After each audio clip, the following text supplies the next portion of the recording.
अरे बहू रानी तो सारा सारा दिन कमरे में बंद रहती है, कोई काम भी नहीं। मैं तो बोर हो जाती हूँ, क्या करूँ।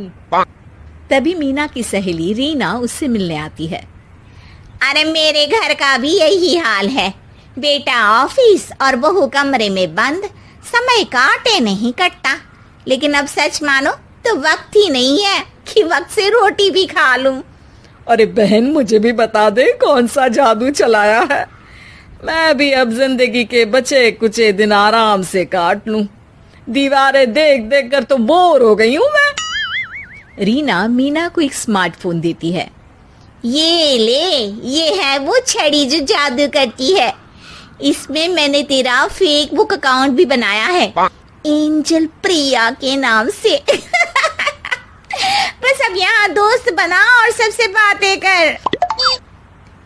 सास को पहले तो उतना समझ नहीं आता है, लेकिन धीरे धीरे वो उसकी आदत डाल लेती है। माँ जी जल्दी से खाना खा लीजिए, मुझे थोड़ा काम है। अरे तू जा, मैं खा लूंगी, अभी वक्त नहीं है। और सासू माँ मोबाइल में मुंह गड़ाए जवाब दे देती है। बहू समझ ही नहीं पाती और वहां से कमरे में चली जाती है। अचानक सास को किसी प्यारी पिंकी की फ्रेंड रिक्वेस्ट आती है। अरे वाह, ये तो कोई प्यारी सी लड़की लगती है, बात करती हूँ। सास फ्रेंड रिक्वेस्ट अपनाकर बात करने लगती है।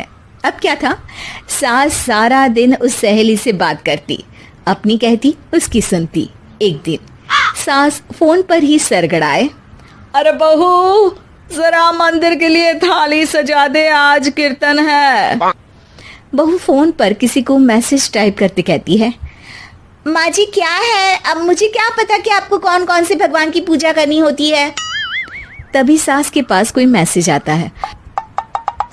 अच्छा अच्छा ठीक है, रहने दे, मैं ही कर लूंगी। अब मैंने मना थोड़ी ना किया है, कर देती हूँ मैं। अब मैंने भी बोला ना कि थोड़ी देर में बात करती हूँ, तो मैं ही कर लेती हूँ, तू जा अपने कमरे में। बहू वहां से चली जाती है। सास मंदिर पहुंचती है और मंदिर की सीढ़ियों पर बैठकर सास फोन पर लिखती है, अरे मेरी बहू सारा दिन अपने कमरे में बैठी रहती है। वहां से रिप्लाई आता है, मैं आपकी बहू को तो जानती नहीं हूँ, लेकिन हाँ एक बात है, हो सकता है आपने उसे ताने दिए होंगे या फिर उसका दिल दुखाया होगा। ऐसा करने पर बहुओं का मन ससुराल से हट जाता है। याद रखिए, बहू और बेटी में फर्क होता है। सास घर जाती है और बहू से बड़े ही प्यार से बात करती है, उसके लिए खाना बनाती है, उसे गिफ्ट में साड़ी भी देती है। जिसके बाद अगले दिन, माँ जी चलिए आज मैं भी आपके साथ मंदिर चलती हूँ, आते वक्त भोले भैया के गोलगप्पे खाकर आएंगे। अरे हाँ बहू, ये तो अच्छा है, चलो। सास मन में सोचती है कि उसकी फेक बुक वाली दोस्त कितनी अच्छी है। उसके समझाने से उसे उसकी बहू वापस मिल गई। वो बहू को अपनी दोस्त के बारे में बताने का सोचती है, लेकिन फिर चुप हो जाती है।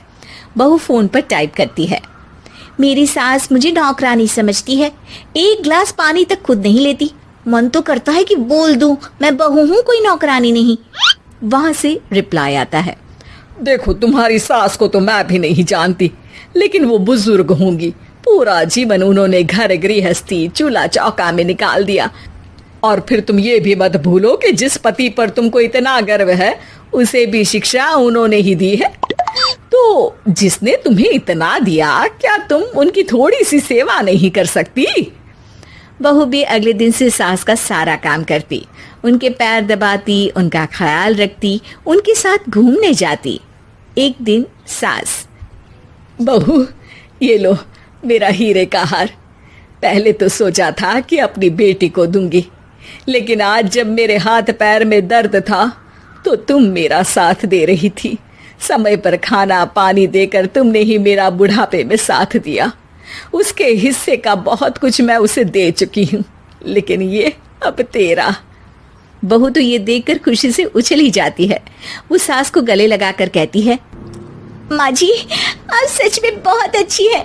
भला हो उस एंजल प्रिया का जिसने मुझे आपसे वापस मिलवा दिया, वरना मैं तो हमेशा आपको गलत ही समझती। मैं तो सोचती थी काश वो एंजल प्रिया मेरी सास होती। क्या नाम लिया बहू?